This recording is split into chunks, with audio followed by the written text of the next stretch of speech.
مفتی صاحب کی چینل کو سبسکرائب کیجئے، لائک، کمنٹ اینڈ شیئر کیجئے، خاص کر مفتی صادق قاسمی۔ بسم اللہ الرحمن الرحیم۔ جناب مفتی صاحب، ایک مسئلہ معلوم کرنا ہے کہ اگر ہم نماز پڑھ رہے ہیں، پہلی رکعت میں ایک سورت پڑھی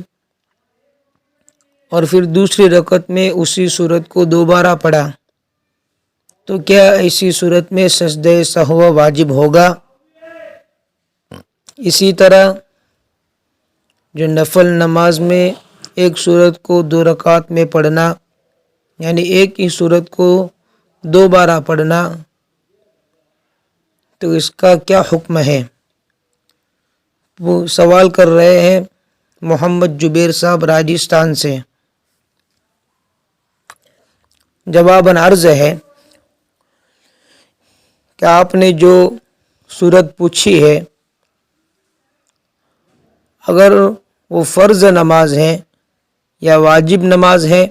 یا سنت مؤکدہ نماز ہے، تو فرض نمازوں میں، واجب نماز میں، اسی طرح سنت مؤکدہ نماز میں دونوں رکعتوں میں ایک سورت کو مکرر پڑھنا، دو بارہ پڑھنا،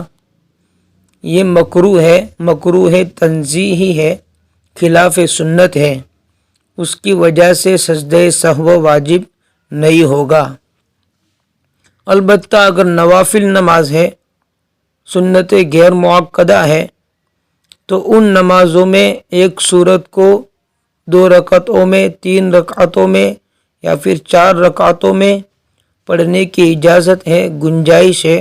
اس میں کوئی حرج نہیں ہے۔ وہ نماز مکروہ نہیں ہوگی اور نہ ہی خلاف سنت ہوگی۔ ہاں، البتہ اتنی گنجائش ہے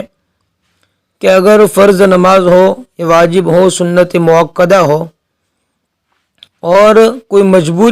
مجبوری کی وجہ سے ایک سورت کو دو بارہ پڑھ رہا ہے، دو رکعتوں میں ایک ہی سورت کو پڑھ رہا ہے، کوئی مجبوری ہے، جیسے کہ اس کو دوسری سورت یاد ہی نہیں آ رہی، یا پھر دوسری سورت اتنی یاد نہیں ہے کہ جتنی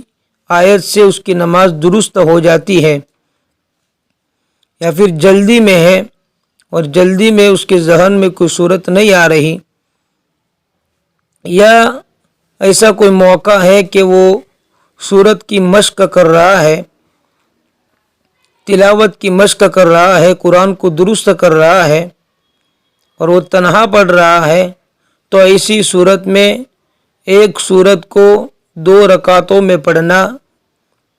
ایک ہی سورت کو دونوں رکعتوں میں مکرر کرنا، دو بارہ پڑھنا جائز ہے، کوئی